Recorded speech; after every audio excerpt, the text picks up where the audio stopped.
Hello friends, good evening. आज हम देखेंगे उत्तर प्रदेश पुलिस का जो 28 तारीख को फर्स्ट शिफ्ट में पेपर हुआ था, उसको हम हल करने की कोशिश करेंगे। चलिए देखते हैं कि पहला क्वेश्चन क्या था। ये हम जीएस का पोर्शन सॉल्व करेंगे। पहला क्वेश्चन था, बरसाना होली के साथ खेली जाती हैं। तो हमें पता है कि बरसाना होली डंडे या लाठी के साथ में खेली जाती हैं, तो इसका सही ऑप्शन क्या होगा? D number. अगला देखते हैं, उत्तर प्रदेश में आयोजित काम्पिल मेला किस समुदाय से जुड़ा है? तो उत्तर प्रदेश में जो आयोजित काम्पिल मेला है वो आपके जैन समुदाय से जुड़ा हुआ है। अगला देखते हैं, तीसरा क्वेश्चन कि भारत में कथक के लिए एक शास्त्रज्ञ हैं, तो कौन है? तो इसका सही ऑप्शन होगा बिरजू महाराज। बहुत बार बताया जा चुका है, बिरजू महाराज। अगला देखते हैं, निम्नलिखित में से कौन सा यूपी विभाग पुलिस विभाग की चयन प्रक्रिया के चरणों में से एक नहीं है? तो कौन सी चयन प्रक्रिया आपको नहीं देनी पड़ेगी अगर यूपीपी में आप सेलेक्ट होते हो? तो पहला क्या होता है कि शारीरिक, शैक्षिक, आयु और भाषा। तो भाषा परीक्षण नहीं होगा, हमारा डी सही होगा। अब बात करते हैं, सबसे पहले कौन सी प्रक्रिया होगी? सबसे पहले आयु पात्रता होती है। जब हम फॉर्म को फिल करते हैं तो इसमें आयु दी होती है कि इतने से इतने व्यक्ति के आयु के लोग इसमें फॉर्म डाल सकते हैं। उसके बाद हमारा शैक्षिक योग्यता होता है जो कि अभी हम देने गए हैं, जो दे रहे हैं वो शैक्षिक होगा। उसके बाद होगा आपका शारीरिक परीक्षण, जिसमें रेस, दौड़, जो दौड़ होता है हमारा शारीरिक परीक्षण के अंतर्गत आता है। तो हमारा डी ऑप्शन सही हो जाएगा। अगला देखते हैं, एक पौराणिक कथा के अनुसार किस देवता ने दशाश्वमेध घाट पर किए जाने वाले दशाश्वमेध यज्ञ के दौरान 10 घोड़ों की बलि दी थी? तो हमारा इसका बी ऑप्शन सही होगा, भगवान ब्रह्मा ने। अगला देखते हैं, भारत में बहादुरी का सर्वोच्च पुरस्कार कौन सा है? तो परमवीर चक्र। सबको पता है कि परमवीर चक्र सबसे बहादुरी के लिए प्रसिद्ध है। अगला देखते हैं, माई पैसेज फ्रॉम इंडिया किसके द्वारा लिखी गई है? तो इस्माइल मर्चेंट द्वारा लिखी गई है। अगला देखते हैं, विश्व पर्यावरण दिवस किस दिन मनाया था? तो ये 5 जून को। बहुत ही फेमस क्वेश्चन है और कई बार आ भी चुका कि ये और सरल भी है कि पर्यावरण दिवस कब मनाया था? तो 5 जून को पर्यावरण दिवस मनाया जाता है। बहुत ही इंपॉर्टेंट क्वेश्चन है, कई बार आ चुका है। अगला देखते हैं, जेट इंजन के आविष्कारक किन्हें कहा जाता है? मतलब कौन है आविष्कारक? तो हम बात करते हैं कि रोजर बेंकन, सर फ्रैंक व्हीटल और जेम्स वाट और लुइस एडिसन वाटरमैन। तो हमारा बी ऑप्शन सही हो जाएगा, सर फ्रैंक व्हीटल। अगला देखते हैं, निम्नलिखित में से कौन सा सामाजिक मीडिया नेटवर्क एक सार्वजनिक रूप से सूचीबद्ध कंपनी नहीं है? तो इसमें ट्विटर, फेसबुक, वीबो और क्योरा। तो हमारा सी ऑप्शन सही होगा, वीबो। नेक्स्ट देखते हैं, निम्नलिखित किस भारतीय राज्य में सर्वाधिक वन में क्षेत्र में वन स्थित हैं? तो हमें पता है कि मध्य प्रदेश में सबसे ज़्यादा वन है। अगर हम उत्तर प्रदेश की बात करते हैं तो किस जिला में? सोनभद्र में हो जाएगा, क्योंकि सोनभद्र में सबसे ज़्यादा वन पाए जाते हैं। और सोनभद्र ऐसा जिला है जो चारों तरफ से 4 राज्यों से घिरा हुआ है। अगला देखते हैं, फिनलैंड की शासकीय मुद्रा क्या है? तो फिनलैंड की शासकीय मुद्रा यूरो है। नेक्स्ट देखते हैं, कौन सी रेखा भारत और पाकिस्तान के बीच की सीमा तय करती है? तो कौन सी रेखा है? हमारी रेड क्लिफ हो जाएगी। मैकमोहन की बात करते हैं तो ये भारत चीन को, डूरन की भारत अफगानिस्तान से टच करती है। नेक्स्ट क्वेश्चन देखेंगे, अगला क्वेश्चन, प्योंगयांग किस देश की राजधानी है? तो ये बहुत ही फेमस क्वेश्चन है, बहुत इंपॉर्टेंट है। किसकी राजधानी है? उत्तर कोरिया की। अगला देखते हैं, निम्नलिखित में से कौन सा संयुक्त राज्य अमेरिका का एक राज्य नहीं है? तो अटलांटा ये किसी देश की राजधानी है, ये अमेरिका का कोई भी राज्य नहीं है। अगला देखते हैं, लक्षद्वीप के लोग मलयालम के अलावा दूसरी कौन सी भाषा बोलते हैं? तो इसका हमारा बी ऑप्शन सही होगा, महल। नेक्स्ट देखते हैं, शिवाजी के छोटे बेटे को नाम बताए जो तीसरे छत्रपति थे। पहला है राजा राम, संभाजी, शाहू, बाजीराव। तो हमारा राजा राम सही होगा, ए ऑप्शन सही होगा। अगला है, उड़ीसा में प्रारंभ एक प्राचीन लोक नृत्य है। पुलिकली, राउत नाच, डालू कुनीता या घुमरा। तो हमारा डी ऑप्शन सही होगा, घुमरा। ये उड़ीसा का एक प्राचीन लोक नृत्य है। अगला देखते हैं, वर्ष 2018 के केंद्रीय बजट में भारत के राष्ट्रपति का वेतन कितना कर दिया गया था? तो 5 लाख रुपए। बहुत ही चर्चित था, ये करंट का सवाल है, तो 5 लाख हो जाएगा। अगला है भारत अपने नारियल के वार्षिक उत्पादन में और इंडोनेशिया के बाद किसके स्थान पर है? तो पहले पे कौन? तो कहने का मतलब क्या हो जाएगा? इसका डी ऑप्शन सही होगा, मगर ये पुरानी चीज़ है क्योंकि ये पुराने आंकड़े हैं। अगर बात करते हैं वर्तमान की, अगर तो इसमें भारत खुद ही पहले स्थान पे सबको पिछाड़ के हो चुका है। नेक्स्ट देखते हैं, 24 जनवरी 1950 को संविधान सभा के 284 सदस्यों में हस्तलिखित संविधान पर हस्ताक्षर किए गए, जिनमें से कितनी महिलाएं शामिल थी? तो 15 महिलाएं। बहुत इंपॉर्टेंट क्वेश्चन है, कई बार क्वेश्चन पूछा हुआ जा चुका है ये। अगला देखते हैं, काकोरी रेलगाड़ी लूटपाट की कल्पना राम प्रसाद बिस्मिल और किसने की थी? तो ये अशफाक उल्ला खान है। ये काकोरी कहाँ पर था? लखनऊ के पास एक स्टेशन है, वहीं पे काकोरी कांड हुआ था। अगला देखते हैं, बगरू हाथ की छपाई किस केंद्र के लिए प्रसिद्ध है? तो ये राजस्थान की एक छपाई है, तो हमारा बी ऑप्शन सही हो जाएगा। अगली बात करते हैं, भारतीय रिजर्व बैंक द्वारा निर्धारित नवंबर 2018 में नगद आरक्षित अनुपात कितने प्रतिशत था? तो हमारा सी ऑप्शन सही होगा, कितना? 4%।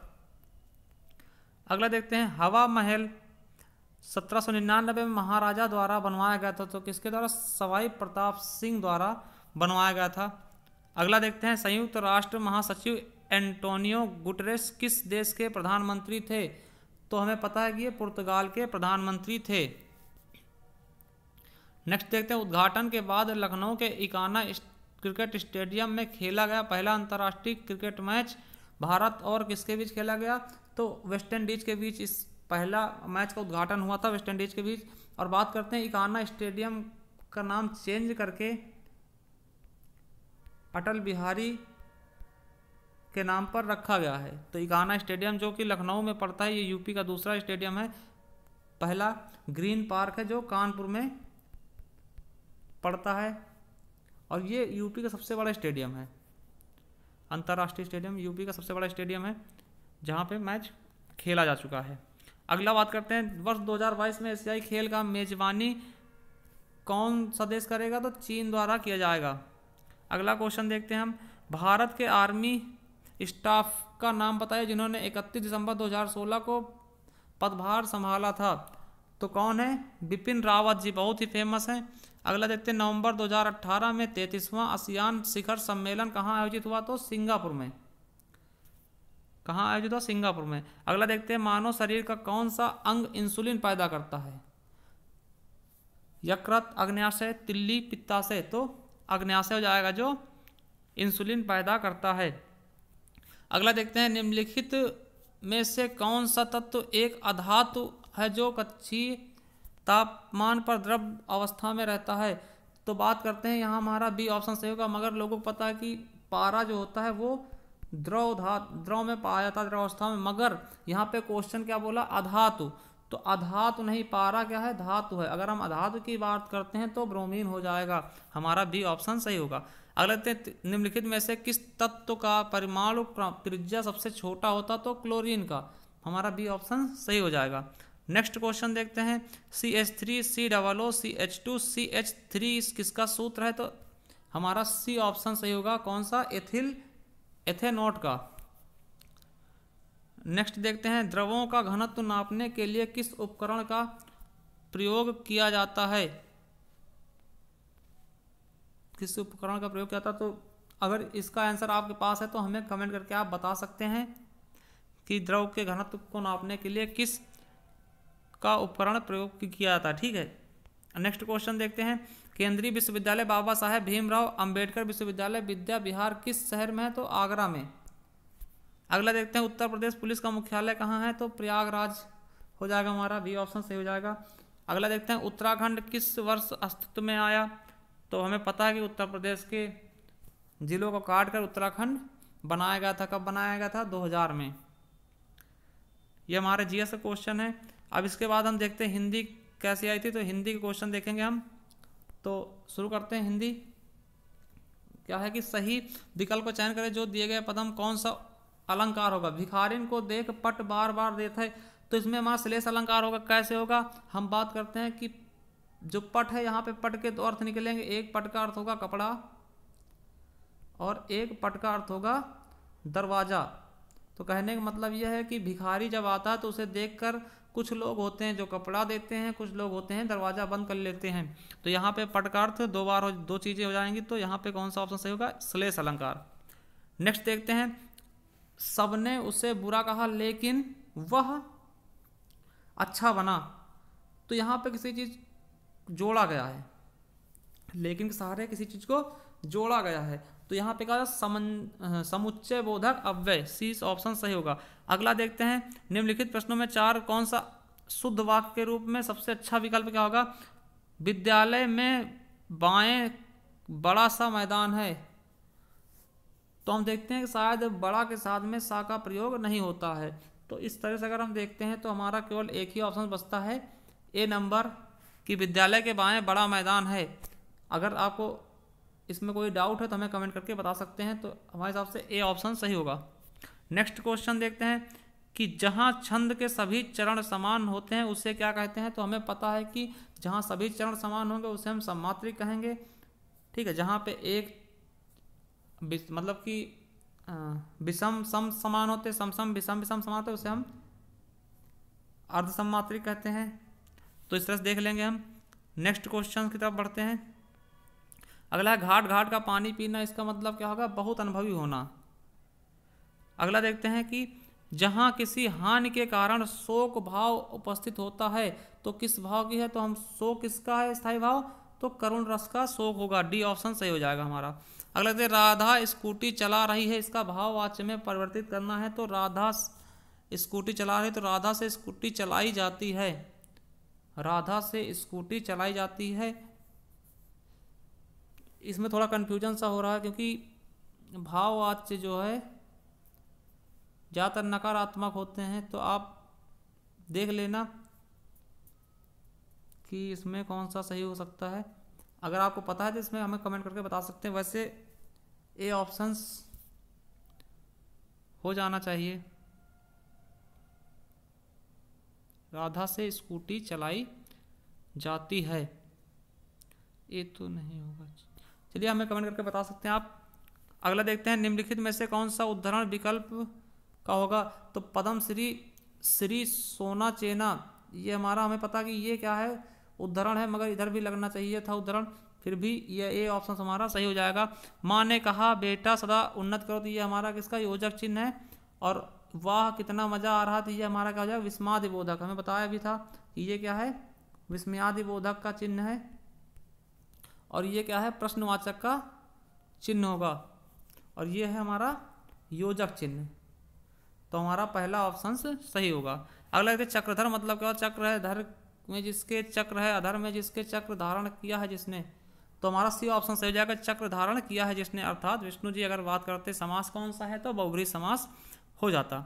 अगला देखते रात में घूमने वाले को हम क्या बोलते हैं? निशाचर। निशा मतलब रात, चरमिस चरने वाले, मतलब रात में चलने वाले को क्या बोलते हैं? निशाचर। अगला देखते हैं मुद्रा। मुद्रा का सही अनेकार्थी शब्द में क्या हो जाएगा? तो मुद्रा का रूप हो जाएगा, क्योंकि मुद्रा किस मुद्रा में हो, किस रूप में खड़े हो आप, तो ये बनता है। तो इसका सही ऑप्शन क्या हो जाएगा? ए रूप। अगला देखते हैं कि कर्ता कारक को पहचानिए। कर्ता कारक को पहचानिए तो है रोहन ने हॉकी खेली। तो इसमें बात करते कर्ता कौन है? तो ये रोहन हो जाएगा हमारा कर्ता। तो हमारा ए ऑप्शन सही होगा। नेक्स्ट देखते हैं, कर्ता का क्या अर्थ होता है? कर्ता जो कार्य करता है उसे हम कर्ता कहते हैं, जो भी कार्य करेगा उसे हम कर्ता कहेंगे। अगला देखते हैं कि आज वर्षा होगी। आज वर्षा होगी, तो यहाँ पे हम देखते एक बार हम अगर देखते कि शायद आज वर्षा होगी या संभव है कि वर्षा होगी, वैसे संभाव्य वर्तमान काल होना चाहिए, बी ऑप्शन सही होगा। चलिए देखते हैं कि सकर्मक और अकर्मक क्रिया पहचानना है। देखिए कशिश उड़ हंस रही है, तो हम क्वेश्चन करते हैं कि कौन हंस रही है? तो कशिश हंस रही। क्यों हंस रही है हमें पता नहीं चलता। तो यहाँ पे क्या है कि क्रिया क्या है? अकर्मक हो जाएगा। चिड़िया उड़ रही हैं, चिड़िया उड़ रही हैं, क्यों उड़ रही हैं? तो हमें ये नहीं पता। सूरज उग रहा है, क्यों उग रहा है? ये हमें नहीं पता। सीता वीणा बजा रही, कौन बजा रही है? सीता। सीता क्या बजा रही है? वीणा। तो हमें दोनों आंसर सेटिस्फाई मिल गए। मतलब क्या होगा कि ये हमारा सकर्मक क्रिया हो जाएगा। नेक्स्ट देखते हैं, सम्राज्ञी का किसका पुल्लिंग है? सम्राज्ञी का पुल्लिंग क्या होगा? सम्राट का सम्राज्ञी होगा, हमें पहले बता भी चुके हैं। तो चिड़िया का क्या होगा? चिड़िया का हम चिड़िया कर देंगे, चिड़िया का चिड़िया हो जाएगा। जहाँ पे या आता है लास्ट में वहाँ पे हम या दो बिंदी लगा चंद्र बिंदी लगाते हैं। अगला है, वर्ण की सहायता से बोले जाने वाले बोले जाएं उन्हें क्या कहते हैं? हम क्या कहते हैं? व्यंजन। क्योंकि व्यंजन ऐसे शब्द हैं जो कि बिना स्वर के बोले ही नहीं जा सकते। जैसे हम का बोलते हैं तो का में भी छोटा आ आता है, मतलब का में हलन लग के छोटे आ की मात्रा हमेशा होती है। अगर हमें नहीं लगाना तो हम इसीलिए इसमें क्या, अब इसमें कोई भी मात्रा नहीं है क्योंकि इसमें हलंत लग गया है। नेक्स्ट देखते हैं, सही विकल्प का चयन कीजिए, बताइए कि स्वर को स्वर रहित दिखाने के लिए किस चिन्ह का प्रयोग किया जाता है। तो अभी हमने बताया है कि स्वर को अगर स्वर रहित बताना, जैसे हमने का लिखा है तो का में हमें पता है छोटे आ की मात्रा है, अगर हमें वो मात्रा हटाना है, स्वर रहित करना है, तो हम यहाँ पे हम हलंत लगा देंगे। इसका मतलब क्या होगा कि यहाँ पे कोई स्वर नहीं है, केवल का है। ठीक, तो हमारा सी ऑप्शन सही हो जाएगा 132 का। अगला देखते हैं कि शब्द में बनने वाला सही विशेषण का बताएं। शक्ति से क्या बनेगा? शक्तिशाली, शक्तिशाली।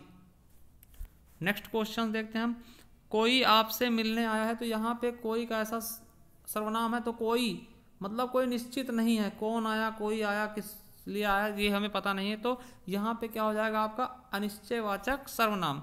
अगली बात करते हैं हम कि अयोध्या सिंह उपाध्याय हरिऔध जी की प्रसिद्ध रचना कौन सी है। तो हमें पता है कि कई बार बता चुके हैं, बहुत ही इंपॉर्टेंट, प्री प्रवास। ये इनकी मतलब खड़ी बोली की पहली महाकाव्य, खड़ी बोली का पहला महाकाव्य है, जो कि इन्हीं के द्वारा, अयोध्या सिंह उपाध्याय के द्वारा लिखा गया था। कौन सी? प्री प्रवास। ये कई बार हम बता चुके हैं, बहुत ही इंपॉर्टेंट है, आगे के लिए भी याद रखेंगे कि प्री प्रवास क्या है, कि खड़ी बोली का प्रथम महाकाव्य है और किसके द्वारा लिखा गया? अयोध्या सिंह उपाध्याय द्वारा लिखा गया। अगला बात करते हैं, फणीश्वर नाथ रेणु की बहुत ही इंपॉर्टेंट रचना मैला आंचल। हमने कई बार बताया है, हमने जो मॉक टेस्ट डाले थे उसमें भी एक क्वेश्चन कई बार रिपीट हुआ है। तो हम कौन सा सही हो जाएगा? हमारा बी ऑप्शन होगा, मैला आंचल। अगला देखते हैं कि निम्नलिखित में से कौन सा मीराबाई की रचना नहीं है। तो वैदेही वनवास ये मीराबाई की रचना नहीं हो सकती। ठीक, और ये तीनों हैं, राग गोविंद, गीत गोविंद, राग के सोरठा पद, ये सब मीराबाई के हैं। अगला देखते हैं, माखनलाल चतुर्वेदी को किस रचना के लिए साहित्य अकादमी पुरस्कार प्रदान किया गया? तो हिम तरंगिनी के लिए। बहुत ही इंपॉर्टेंट क्वेश्चन ये भी है, इसे हम याद रखेंगे। अब अगला है कि ये जो पैराग्राफ दिया हुआ है, इससे 5 क्वेश्चन आपको छांट के 39, 40 5 क्वेश्चन आपको छांट करने हैं, तो आप देख लीजिएगा। बाकी इसमें लगा भी है ऑप्शंस, एक बार आप देख लेना कि पहले का 39 का ए हो जाएगा सही, मन को हरने वाला, और 40 का क्या हो जाएगा? देखने के बाद डी हो जाएगा, और 41 का ए हो जाएगा, 42 का हमारा सी हो जाएगा, कलम शैली। अब बात करते हैं 43 से, वशीकृत शब्द का समानार्थी शब्द अनुच्छेद में पहचानिए। तो वशीकृत मतलब क्या होता है? मंत्रमुग्ध करना, किसी को मंत्र से मुग्ध कर लेना, मतलब वशीभूत कर लेना, वशीकृत कर लेना, कि मतलब जो आप कहोगे वही करेगा। अगला देखते हैं, नियत का एक सटीक विकल्प क्या होगा? नियत का निश्चित, इच्छा, तरफ या गरीब। तो नियत का होगा निश्चित, ये नियत है मतलब निश्चित है कि ये होगा। अगला देखते हैं कि शरीर का सही अर्थ वाला शरीर का क्या होगा? तो कलेवर, कलेवर मतलब क्या होगा? शरीर होता है, ये हमारा ए ऑप्शन सही होगा। विपट मीन्स क्या होता है? वृक्ष होता होगा, वृक्ष शायद होता है। पद्मा मीन्स वही लक्ष्मी जी, महिला, पता ही है आप लोगों को। तो आगे देखते हैं कि उपसर्ग और प्रत्यय दोनों ही शब्द नहीं क्या होते हैं? ये शब्दांश होते हैं। ये क्या होते हैं? शब्दांश होते हैं, शब्दों के अंश होते हैं, ये शब्दांश होते हैं। हमने क्रिया के बारे में बताया हुआ है, अव्यय के बारे में बताया होगा कि अव्यय कितने होते हैं? 4 होते हैं। अविकारी कितने होते हैं? अब अविकारी भी अव्यय को कहते हैं। ठीक है, तो नेक्स्ट क्वेश्चन देखते हैं, मक्षिका किसका तत्सम है? तो मक्खी का, सॉरी मक्खी का तत्सम क्या है? मक्षिका है। अगला देखते हैं कि निम्नलिखित में से प्रत्यय से नहीं बना है। कौन सा शब्द प्रत्यय से नहीं बना? शिष्य से, शिष्य है, इसमें अप्रत्यय लगकर क्या हो गया? शिष्या हो गया। बात करते हैं शेरनी, तो शेर में नी लग के क्या हो गया, शेरनी हो गया, इसमें भी प्रत्यय लगा है। दयामय, दया में मैं लगा है प्रत्यय, मगर परिचय में परिचय हो जाएगा हमारा सही, तो डी ऑप्शन हमारा सही हो जाएगा। अगला देखते हैं नारी इच्छा, नारी धन इच्छा, नारी इच्छा हो जाएगा, तो हमारा पहला ऑप्शन सही होगा। कौन सी संधि है, दीर्घ संधि होगी, दीर्घ संधि हो जाएगी। अगला देखते हैं लास्ट क्वेश्चन कि सन्यासी का विलोम क्या होगा। सन्यासी मतलब क्या होगा, बाहर रहना, सन्यास कर लेना, और गृहस्थ मतलब गृह में रहना, तो गृहस्थ जीवन जीना मतलब क्या होगा, घर के कामकाज में पड़े रहना, और सन्यासी मतलब घर से कोई मतलब ना होना, तो हमारा ए ऑप्शन सही होगा। अगर अभी तक आपने हमारा चैनल सब्सक्राइब नहीं है किया है तो प्लीज़ सब्सक्राइब कर लें और बेल आइकन प्रेस कर दें, जिससे हमारी आने वाले नेक्स्ट वीडियो आप तक आसानी से पहुंच सकें।